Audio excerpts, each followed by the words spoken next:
أعوذ بالله من الشيطان الرجيم. بسم الله الرحمن الرحيم. وإذ قال إبراهيم رب أرني كيف تحيي الموتى قال أولم تؤمن قال بلى ولكن ليطمئن قلبي قال فخذ أربعة من الطير فصرهن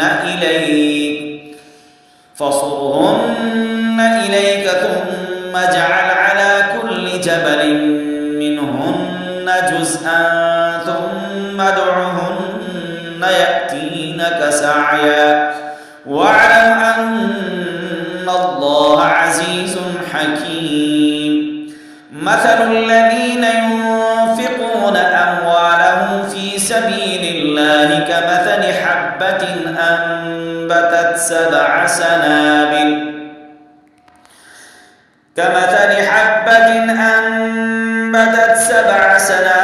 في كل سنبلة 100 حبة والله يضاعف لمن يشاء والله واسع عليم.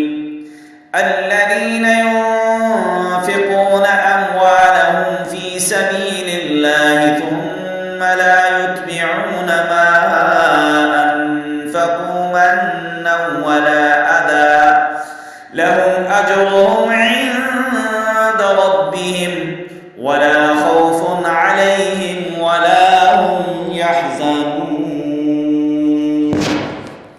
قول معروف ومغفرة خير من صدقة يتبعها أذى والله غني حليم.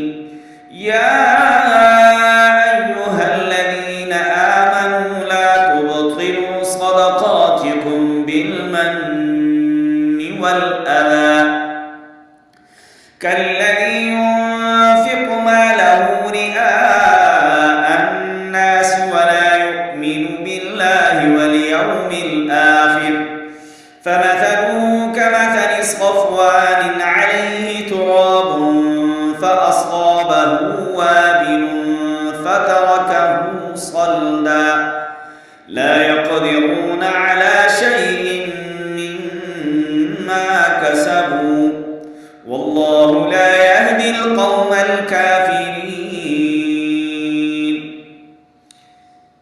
जितने भी देखने सीखने सुनने चाहने वाले हजरात हैं 4-5 दिन उम्र की वजह से इस सबक में गैरहाज़िरी हुई है।